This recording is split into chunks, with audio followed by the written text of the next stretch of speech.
Jadi saya ingin bertanya, saya sudah 1,5 tahun menikah, namun belum dikaruniai keturunan. Apakah bisa dikabulkan hajatnya, segera dikaruniai keturunan dengan bersyukur? Bagaimana caranya, Ustaz? Yang pertama, rekan-rekan yang disayang oleh Allah Subhanahu wa taala, bahwa ada pengingat yang sangat indah dari Imam Ibnu Athaillah As-Sakandari rahimahullahu taala. Beliau mengatakan dalam kitab Al-Hikam, kita ini belum akan menjadi hamba sejati sebelum lebih mencintai berdoanya daripada pengabulan dari doa itu atau hasil dari doa itu.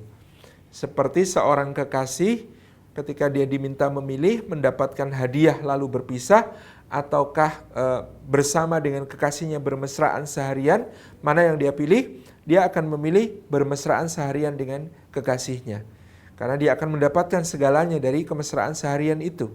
Sementara kalau diberi hadiah lalu ditinggal pergi, maka dia sebenarnya tidak mendapatkan cintanya kekasihnya. Maka semakin banyak kita berdoa, bermesra dengan Allah, berakrab-akrab dengan Allah, itu lebih baik daripada sekedar diberi hadiah lalu ditinggal pergi, daripada sekedar dikaruniai sesuatu lalu Allah meninggalkan kita. Na'udzubillah min dzalik. Maka jangan putus asa dari berdoa. Kata Sayyidina Umar Ibn Khattab radhiyallahu anhu, kalau aku sudah berdoa maka doa itu baik bagiku. Ya. Jadi aku tidak peduli lagi di mana Allah atau kapan Allah atau dengan cara apa Allah akan mengabulkan doaku, aku sudah tidak peduli lagi. Karena kalau aku sudah berdoa, kata Sayyidina Umar Ibn Khattab, itu artinya Allah sudah memberi anugerah kepadaku. Anugerah untuk bermesraan dengannya, dan yang mengilhamkan aku untuk berdoa itu Allah. Berarti Allah hendak memberi anugerah itu kepadaku.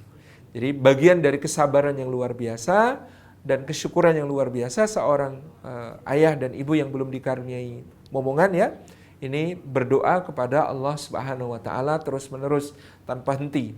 Banyak sahabatnya tentu, ya, sahabatnya yang lama tidak mendapat keturunan itu Nabi Ibrahim alaihissalam, Nabi Zakaria alaihissalam, keluarga Imran yang mulia alaihissalam, itu keluarga-keluarga yang lama tidak dianugerahi oleh Allah keturunan. Dan bahkan pun kalau sampai akhir hayat tidak diberi pun, maka ibunda kita Aisyah, ibunda kita Hafsah gitu, ya, ibunda kita Sofiyah, hampir semua istri-istri Nabi SAW itu tidak mendapatkan keturunan dari beliau kecuali ibunda kita Khadijah dan Sayyidah Maria Al-Qibtiyah. Yang lain hampir semuanya tidak mendapatkan keturunan dari beliau. Maka jangan putus asa, itu tidak berarti tidak disayang Allah.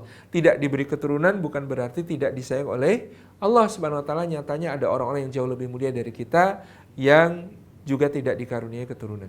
Nah, tentu tetap berikhtiar selain berdoa, gitu, ya. Boleh dijalankan ikhtiar-ikhtiar ini dari pengalaman saya pribadi. Salah satunya ada saran dari para ulama salafus saleh, misalnya hujan-hujanan berdua suami istri.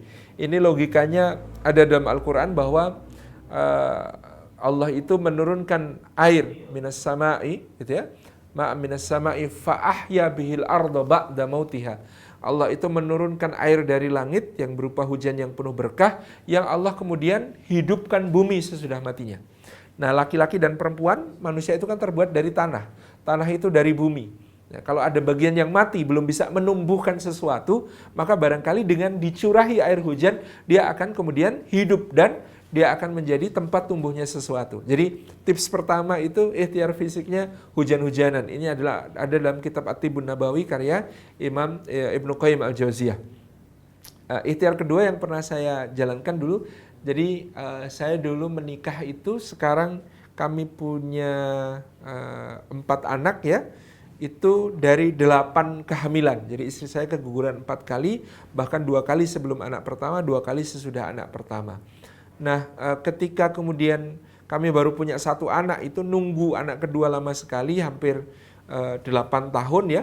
Itu kemudian ada yang memberikan saran kepada kami untuk mengkonsumsi jeruk nipis tapi dengan cara yang unik. Jadi hari pertama jeruk nipisnya 1 buah, diperas kemudian diminum pagi hari sebelum mengkonsumsi apapun. Tenang, insya Allah aman. Kami sudah buktikan ini tidak bermasalah untuk lambung. Hari kedua 3 butir, hari ketiga 5 butir, hari keempat gitu ya 7 butir, hari ke-5 9 butir. Terusnya sampai hari ke-8 itu hari ke-8 berarti 15 butir. Nah, nanti hari ke-9 itu turun jadi 13 butir lagi, kemudian ke-11, ke-9, 8, 5. Kalau belum, Masya Allah, nanti seperti itu, ini akan menjadi terapi, konon detoksifikasinya salah satunya dengan cara ini. Alhamdulillah kami sesudah itu dikaruniai Allah, wallahu alam, ya namanya ikhtiar dan anugerah Allah itu kadang tidak ada sebab akibat, tapi kan ikhtiar gitu ya. Bismillah kita ikhtiari. Itu langsung sesudah itu hamil Nawaf. Tidak lama kemudian, sebelum 2 tahun sudah punya adik Jaisan. Tidak lama kemudian belum 2 tahun sudah punya adik Labib itu karena Masya Allah ya terus berdoa salah satunya, dan yang lain adalah diantaranya adalah ikhtiar tadi, mengkonsumsi jeruk nipis ya. Ini saya bagikan jarang-jarang. Ini kan dapat saran dulu dari seorang teman begitu ya, mengkonsumsi jeruk nipis. Ini dengan cara seperti itu. Wallahu a'lam bishawab.